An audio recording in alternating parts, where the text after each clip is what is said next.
Assalamualaikum warahmatullahi wabarakatuh. Halo semuanya, sehat kan hari ini? Hari ini kita akan belajar tentang pengakuan kedaulatan Indonesia oleh Belanda untuk mata muatan pelajaran IPS kelas 5 tema 7 subtema 2. Tetapi sebelumnya yuk baca basmalah bersama-sama. Bismillahirrahmanirrahim. Proses pengakuan kedaulatan Indonesia oleh Belanda ditandai dengan diadakannya Konferensi Meja Bundar atau yang disebut dengan KMB. Konferensi Meja Bundar merupakan perundingan akhir dari permasalahan antara Indonesia dengan Belanda yang diadakan tanggal 23 Agustus sampai 2 November 1949 di Den Haag, Belanda. Konferensi ini merupakan tindak lanjut dari perundingan Royan-Royan.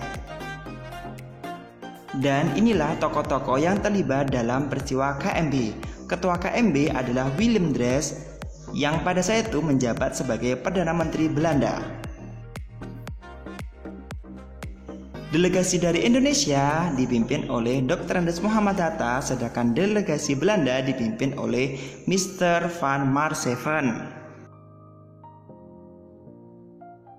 Dan dari pihak BFO atau Majelis Permusyawaratan Federal, yaitu sebuah komite yang terdiri dari 15 pemimpin negara bagian bentukan Belanda di Indonesia yang diketahui oleh Sultan Hamid II dari Pontianak.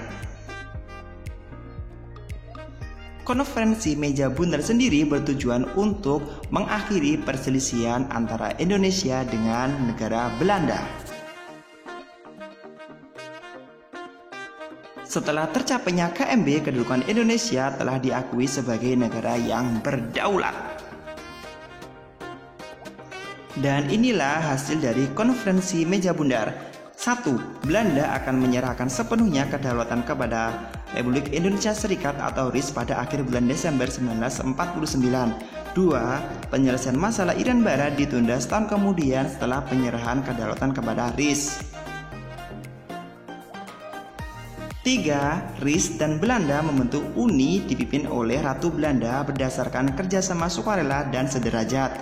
4. RIS harus membayar hutang kepada Belanda sejak tahun 1942.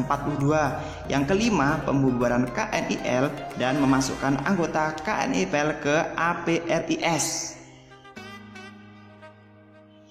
6. Kapal-kapal perang Belanda ditarik kembali dari Indonesia. 7. Konstitusi RIS dipermaklumkan kepada kerajaan Belanda. Dan 8. Mengembalikan wilayah-wilayah Indonesia menjadi satu kesatuan kecuali Irian Barat. Proses pengakuan kedaulatan Indonesia dilakukan di dua tempat yang bersamaan, yaitu Den Haag, Belanda dan di Yogyakarta, Indonesia pada tanggal 27 Desember 1949. Adapun wakil Indonesia yang menandatangani pengakuan di Belanda adalah Dr. Andes Muhammad Hatta dan wakil dari Belanda adalah Ratu Juliana. Sedangkan wakil Indonesia yang menandatangani pengakuan di Indonesia adalah Sultan Hamengkubuwono ke-9 dan wakil dari Belanda ditandatangani oleh Lovik. Dengan adanya pengakuan kedaulatan tersebut berakhirlah penjajahan dan kekuasaan Belanda atas Indonesia. Peristiwa tersebut juga menandai berdirinya Negara Republik Indonesia Serikat atau RIS dengan IR Soekarno sebagai Presiden RIS yang dilantik tanggal 17 Desember 1949 dan Dr. Andes Muhammad Hatta sebagai Perdana Menteri RIS yang dilantik pada 20 Desember 1949.